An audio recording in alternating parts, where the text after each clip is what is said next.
It's great to have you here on the Clark Howard Show. You know, our mission is to serve you with advice and information that empowers you so you make better financial decisions in your life.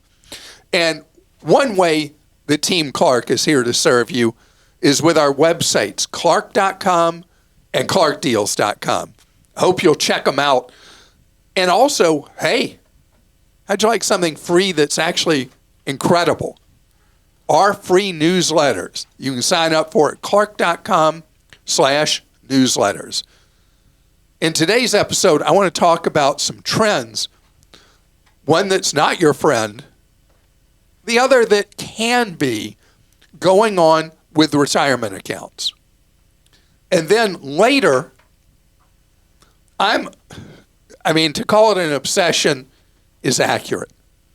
I am obsessed with people who become entrepreneurs, people who have the courage to start their own businesses. And I want to tell you why that is so important to me. Right now, there's two crazy things going on at the same time. Data shows that the percent people are contributing to retirement plans through work, average amount is a percent of their pay higher than it's ever been. At the same time, there's a significant number of people who are reducing the amount they're putting into their 401ks, reacting to current economic uncertainty and all the news that comes out every day that can overwhelm you. I think back to what happened earlier this year when the stock market went through a rapid and large decline. And unfortunately, a lot of people through that period said, this is too tough for me. They sold out their positions in their 401ks. They didn't take the money out, but they just put it into the cash equivalent in their 401k, and they stopped contributing to their 401ks. So what happened? They reacted to a big drop in the stock markets. It happened, again, in a very short period of time. And then what did they miss? A rebound that came quicker than normal. The decline was quicker than normal. The rebound was quicker than normal. The money round trip, basically, but people panic sold into the down and missed the recovery, and you got to play to win, like they say in the lottery. But investing's not a lottery. It's not a stacked deck against you. It's a stacked deck for you because time is your friend. The best way to use a 401k is diversified in it, steady as you go. You put in money every pay period, spread out among investing choices in it, or if that stuff is all too confusing to you, just put all your money in your 401k in the target retirement fund, set it and forget it, and continue to contribute, knowing that 2 out of 3 years the market climbs.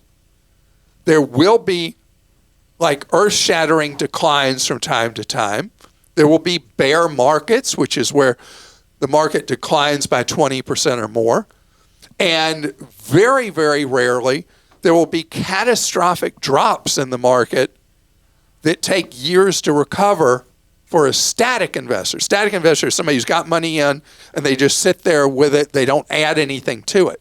But when you're in a 401k, or if you're automatically contributing to a Roth IRA, you are dollar cost averaging, which takes out some of that fear risk out of you contributing to a plan with ups and downs happening.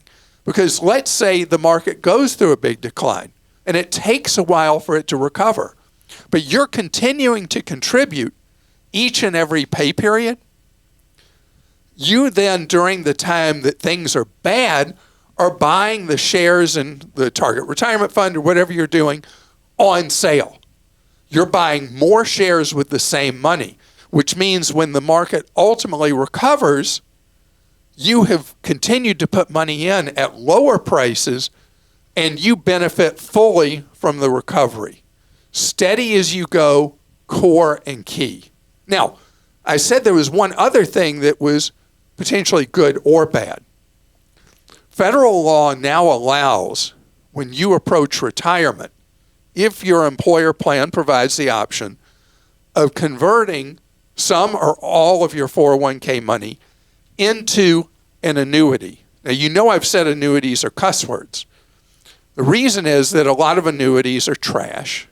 A lot of annuities have way too many complications. A lot of them have ginormous fees. These annuities that are done right inside an employer plan are that category of annuities I say is okay, where you turn your money into a straight lifetime stream of income. And so these are neither good nor bad. What makes one good? What makes one bad? If your employer is providing one that is really low cost, so you are getting a known, predictable, clear, guaranteed income through the remainder of your lifetime. And if you have a spouse, you can buy an option where it continues for their lifetime, so you get a lower amount then.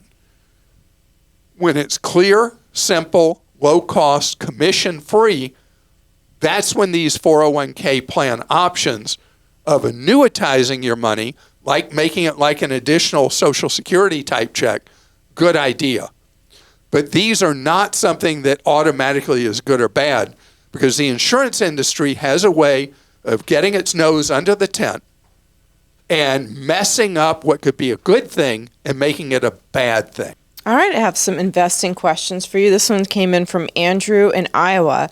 Despite not being incredibly high earners who are just under 23 years old, my wife and I just hit the milestone of $10,000 in retirement savings. Okay, see, I love this. I love this because Andrew, I have talked about for years, most people historically did not get serious about thinking about retirement at all till they hit their 40th birthday.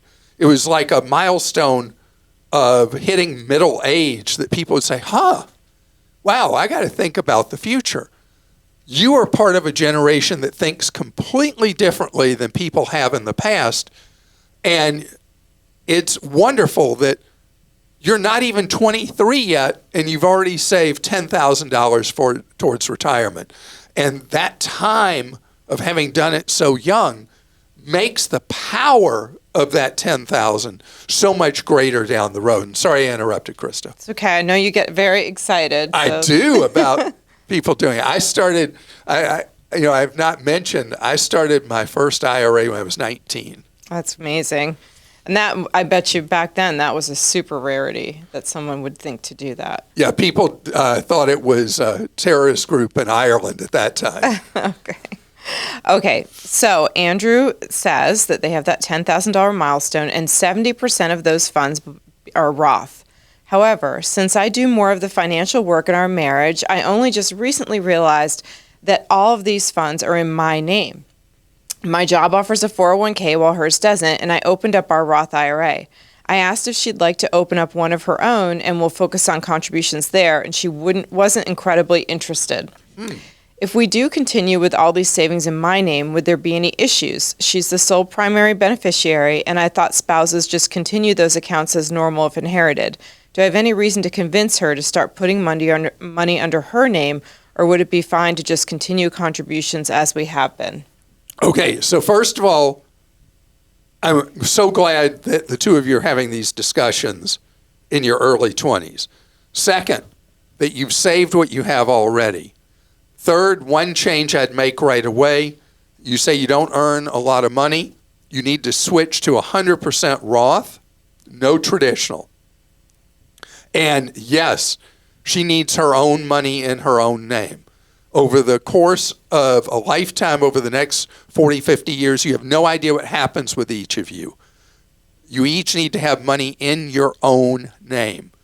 And if the two of you start funding a Roth IRA for her, you're funding your 401k, Roth version, you each develop your own assets And that is really important for the future. And eventually, when you are earning more money, you're both going to want to be contributing the max you can to a Roth IRA, which today is $7,000.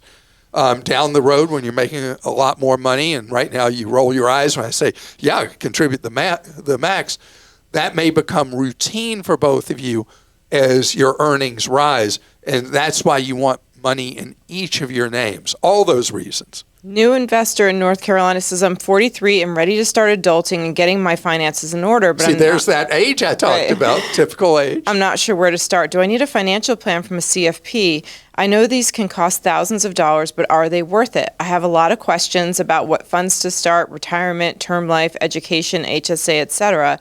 My spouse has fully funded her HSA, 401k, and profit sharing, but I'm self-employed and have been working as a tech contractor for a financial services company for the past 2 years. I'm not sure if I will be a contractor forever, but the hourly rate is very good. I'm currently setting aside several thousand into high-yield savings account, but that's it. I need to start funding all the appropriate buckets. I'm also interested in the SEP because I'm self-employed. Do I need a financial plan, and where can I find a reputable one, and how much should it cost? It would be helpful to have someone get me started in these areas. Okay, new investor. So you mentioned the right thing that you need to be doing right now, and it's not the first thing you asked. It's not going and having a financial plan done or anything like that. It's simpler than that for what you need. You need a Roth SEP. You mentioned the simplified employee pension. You can have as a sole employee is the easiest. Costs nothing to set up. No commissions involved. You just put your money to work in that Roth SEP. Guess how much you're allowed to put in it? Up to $70,000 in a year, or 25% of your pay, whichever is less of those two you're allowed to do. So you're able to start playing catch up on retirement directly from your self-employment income. The money will grow tax-free. You'll spend it tax-free, which is a new option with SEPs. And if you go to any of my three favorite children, Schwab, Vanguard, or Fidelity, you can set up your SEP. You want it in the Roth. You put the money in the target retirement fund, and you're great, because what you need to be about right now is accumulating. You don't need some fancy-dancy multiple $1,000 financial plan. What you need to do is you need to get started investing for the future. Now, if you have kids, then term life insurance that you mentioned briefly is a priority, and it's really cheap to buy. You want to buy something known as level term insurance. If it's you and your spouse, you each probably want a term life insurance policy to protect the other.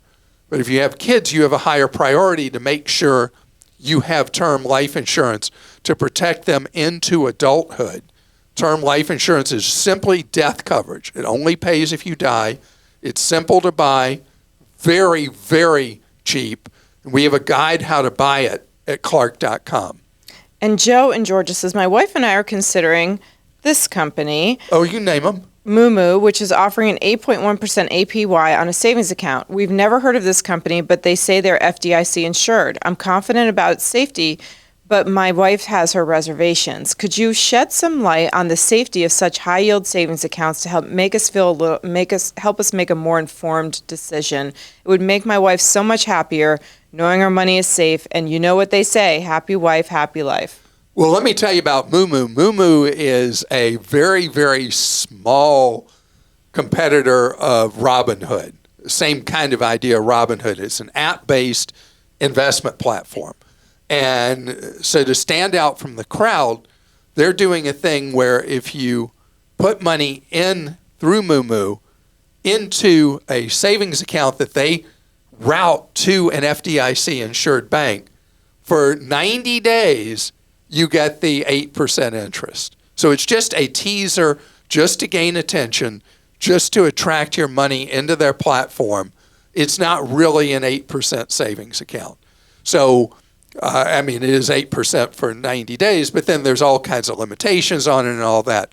The real thing about Moomoo is that it is a trading platform that is commission-free, is more limited in the products it offers. It's really for active traders doing options, buying exchange-traded funds, things like that. You can't do, I don't think at this point you can do retirement accounts. You can't buy mutual funds. It is an investors-oriented, active investors-oriented organization. I would be very nervous myself with anything like this because it's only FDIC insured once it is moved into these savings accounts. That's right. And it just would, I don't know, maybe it's an unjustified fear, but I would be so worried about that period of time when my money is floating. Well, you think about all the people who got hurt with the fintech apps. Yes, that's where the money has been lost in space, hundreds of millions of dollars, poof, that was supposedly in FDIC insured accounts. It's been very unsettling for people. There's no scandal involving Moomoo or anything like it, but your point is well taken because we've seen this movie before, and when it goes from an app through a transit process into a financial institution, and only then is it FDIC insured. That is a valid point, and that would speak to her worries that this is not real. And there is that transition period that it's not real till it becomes real. Would you do this with one of these companies? Say Robinhood was offering that, or? So Robinhood is a work in progress, and I need to talk in the future about Robinhood's new investment platform where you pay to be part of it and all the rest. Robinhood seems to be growing into an adolescence now from being kind of a wild child. And so I do need to address that because I've said both good things and bad things about Robinhood and talk about that. In this case, this seems to be just an attention getter. And if you're not interested in doing exotic trading and frequent trading and all that, I don't think it's worth the hassle for 90 days to earn the 8% interest. That's what I would say. All right.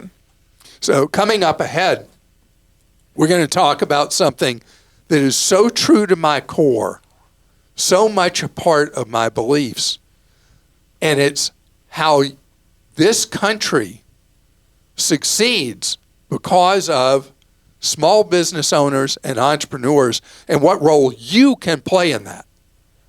I am obsessed with entrepreneurs and small businesses. Why? Because as companies get bigger, they get older, they get more bureaucratic, they become more dinosaur-like, huge, very small brains. And that creates a lack of innovation over time, and they're kind of like lumbering giants, creating opportunity for individuals and entrepreneurs to come along and offer a service or product quicker, more advanced, cheaper, you name it. You look at any of the large companies in this country, they all started off small somewhere. But I want to hit you with some stats. Do you know that nearly half of employment in the United States is in small businesses, not big ones? You know what else? Depending on whose stats you believe, somewhere around plus 60%, close to 2/3 of job growth in the United States comes from smaller firms, not big ones. And that brings up an annex. If you right now are being pushed out of your job wherever you are, you're getting laid off, whatever, or the company closes and you're having to look for a new opportunity, don't make the mistake most people do, which is even though roughly half the jobs in the United States are with big firms, the growth, again, is with smaller firms that you don't normally know the names of. They're the ones where the openings come available. They're the ones where the opportunity for growth is available. And speaking of that, when you work somewhere, usually it's when you get the boot out that you're like, what am I going to do now? This is where you take your years of experience, education, training, and the ideas you have to do something better, cheaper, faster than what was happening in the field you learned in. The opportunity, every time the economy slows, the opportunity for the next wave of growth in America comes from people that were comfortable in a job, maybe bored in a job, and they get booted out, and then they're like, well, I'm going to go start my own thing. And it creates the next wave of economic energy in the United States. And if you want to look where the real wealth is in the United States, and this is something we've known based on academic research for the last 35 years, is the real wealth in the United States flows to business owners. Now, you can become wealthy, like we were talking about earlier in this podcast and YouTube show, from being steady Eddie, saving on your job, saving through the years. You can end up wealthy later in your life. You can, if you do the basics about living on less than what you make and saving money. But the really wealthy people in this country did it by having the guts to start their own business and be willing to accept the possibility that you will fail at your quest. But if you succeed, the opportunity, is there really a limit? It seems there's not if you get out there and start your own thing. So I see a time like today with the economic uncertainty, the fears of the job market contracting. I see this as planting the seeds of the next wave of opportunity from entrepreneurs and small business owners. And today, because of the internet, so many services that used to be difficult for a small business to set up, are now available off the shelf. One of the things I think about is it used to be that automated payroll, HR, all that stuff was only available to big firms. Today, there are various services like this that are designed for one person or more company, and they're affordable. And I think about how when I started my first company 45 years ago, it was so difficult to provide any kind of retirement plan to employees. Today, that's nothing. You can offer big company kind of benefits in a small business today if you start adding employees. Opportunity knocks. Are you going to open that door and walk through it? It's your choice. That's awesome. I love it. All right. Makes me want to go start a business. Bye. No. Marie in Tennessee says, last year we switched home and auto insurers to save on the premiums. This year our premiums have gone up again. No surprise. And reflecting your comments on a recent podcast. However, I'm reticent to shop again. We now are with a local broker with a reputation for going to bat for his clients. Would having a personal relationship with an agent be even more important in these days when the insurance companies are looking for any and every reason to cancel? And P.S., upon expressing our concern about the premium increase, the agent responded that we need to stick with what we have. So I love, in this tumultuous environment, particularly for homeowners insurance, more so even than auto for sure, that an independent insurance agent is worth his or her weight in gold.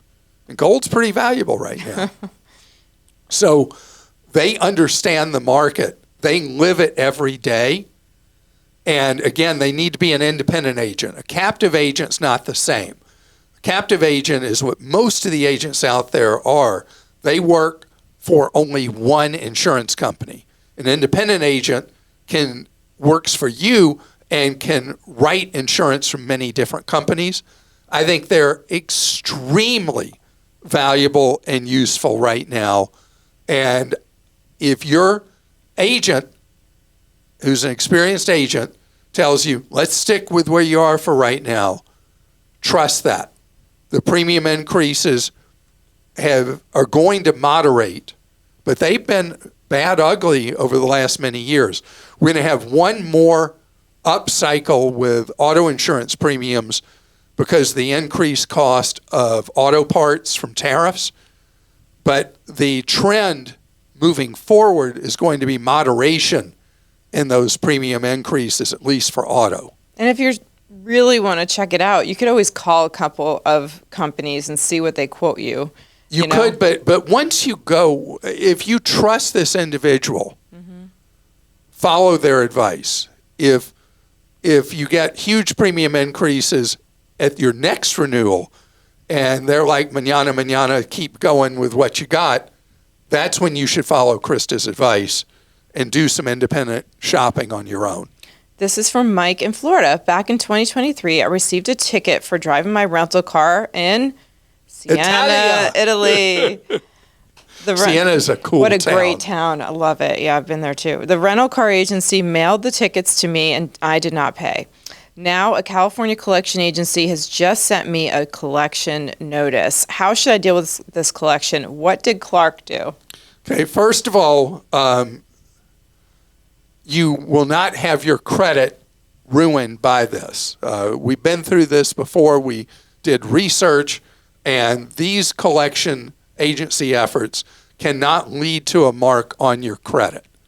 You will know whether or not you did something illegal in Siena. You can choose to do what you want. I told the story about a year and a half ago about getting a ticket from Austria, and I was trying to figure out how to pay the thing. They sent me the ticket all in German. And haven't you gotten them in Italy too, though? Oh, I've gotten tickets in Italy. I've gotten tickets in Germany. Oh my gosh, Clark. Where else? Holland. Wow. Let's see. Where else have I gotten tickets? This is why I don't rent cars in these places. But well, it's hard in Europe because I've rented cars in Asia. You ever driven in? Did you drive in Thailand? No way. Have you met me? Yeah, absolutely not. Are you out of your mind? I rented a car in Thailand, and Lane and our son Grant were screaming at me over and over again. Yeah. They were terrified driving around. No tickets, no wrecks in Thailand. Anyway. So you're a good authority to speak to this dilemma Mike is having. Yeah. So Mike, having rented cars on 4 continents, or is it 5 continents? I'll tell you that it's a hazard of travel. You can decide on your own whether you want to pay up for this ticket in some way, make a deal with the collection agency, or ignore them. You can send them a letter to Drop Dead, and the Drop Dead letter is one where they can't contact you further. They can't sue you against it. They cannot, based on the research we did, we could not find that it was legal for them to put this on your credit. So it'll be your choice from here how you deal with it. And we do have a quote-unquote drop-dead letter on Clark.com that you can check out if you're looking for that info. And then Will in Florida says, is Walmart Pay safe to use? Should I sign up for Walmart Pay if I shop at Walmart often? Are there any disadvantages to using it? So the platforms where you tap to pay with the phone, this is one where in the Walmart app, you use tap to pay. Walmart at this point, to my knowledge, is not offering you any deals or discounts for using Walmart Pay. They're just saying it's free. So I don't know where there's any convenience factor for you as a Walmart shopper. I compare it to Amazon, which if you get the Amazon credit, you get 5% off on everything you buy, right? Is Yes. it everything you buy at Amazon? And Whole Foods and some other, yeah. Well, so I know you don't get shop there. 5% off by paying 3 times the price for groceries, a whole paycheck. And then they say, okay, here's 5% back at the 3 times the price. I do not get that store. Anyway, the Walmart Pay, it's safe to use. It's fine to use. I don't understand what the benefit is to use it unless and until Walmart offers you some kind of incentive for you using Walmart Pay to buy from Walmart. And maybe Walmart feels like their price is already low enough and they don't need to discount. One of the differences between Walmart and their rival, which is, well, their rival used to be Target. Target, with the red card, you get 5% off on everything. Clear incentive. Again, the Amazon, 5% off using their card. There's no incentive that I see for using Walmart Pay. So I've always been like a big about it, and I don't use it, even though I shop at Walmart a lot. So I want to tell you, my favorite holiday is coming up in 2 days. That's the 4th of July. 4th of July means so much to me because I am privileged to be from an immigrant family. 4 immigrant grandparents to the United States. And I felt so privileged with the opportunity that this country has provided to me. Everybody has their own story. Some people this may ring hollow with. But I feel that we've got such a great thing going in the United States. And we go through our rhythms. Sometimes people are not as happy. Other times they are more happy. But if you think about the long trajectory of this country and how many great things have happened in this country, I, for one, am so grateful and thankful to live in the United States of America. And you enjoy your 4th of July. And for me, I always enjoy the 4th, and I enjoy so much what it means to me in my heart. Have a great day.